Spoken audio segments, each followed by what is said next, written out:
Hi hello नमस्कार good evening. ब्लॉगची सुरुवात होते 9 वाजल्यापासून. आता हा ब्लॉग शूट केला आहे माझ्या मुलीनं. तर सकाळपारी छान अंघोळ वगैरे करून तयार झालो आहे. घर सगळं स्वच्छ केलं आहे. पण गणपतीची काही तयारी नाही, डेकोरेशन तयार झालेलं नाही, काही नाही. तर इथं आमचा तोच वाद चालू होता. पण त्याच्या आधी जायचं होतं मम्मीकडती.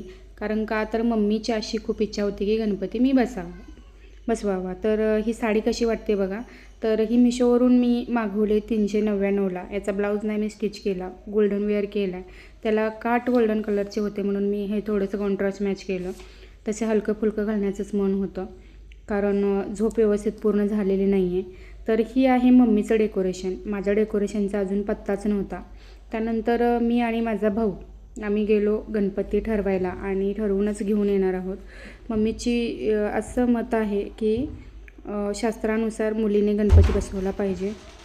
त्यामुळे मी गणपती बसवणार होते आणि गेलो पुष्पराज चौकात. तर पुष्पराज चौकात वेगवेगळे स्टॉल लागले होते गणपतीचे आणि तो खूप मोठा बंदोबस्त होता.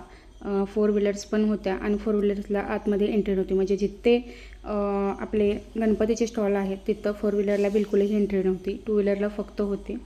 तर आम्ही तिथं पहिलंच जाऊन दुर्वा, अगरबत्ती, फुलं, नारळ वगैरे असं सगळं घेतलं आणि त्यानंतर आम्ही गणपतीचे खूप सारे स्टॉल बघितले. खूप मोठमोठे गणपती होते, मंडळातले वगैरे होते आणि जाणं येणारे पण खूप मोठमोठ्या जल्लोषात आवाज येत होते. इथं कोणही लाजत नव्हतं.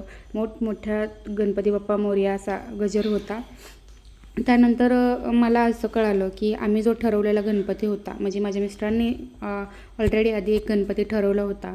तर मला वाटलं की असं समोरच्या व्यक्तीने आम्हाला फसवलं आहे.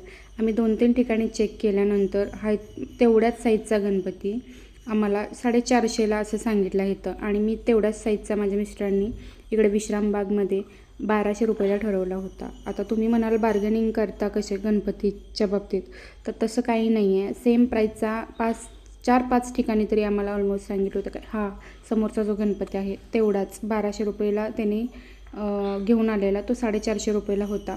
सो जाऊ द्या, काहीतरी कर्म वाईट केलं असेल त्यामुळे तिथं आपले पैसे गेले असं समजून मी तो सोडून दिलं. आणि त्यानंतर गणपती वगैरे घेतला, आरती केली आणि मी आणि भाऊ चांगलं गणपती बाप्पा मोरया म्हणत छान चौकात गेलो आणि चौकातून आम्ही घरी गेलो. तर तुम्हाला कसे ब्लॉग वाटतात आणि आवडत असेल तर फॉलो करा आणि कमेंटही करा. बाय.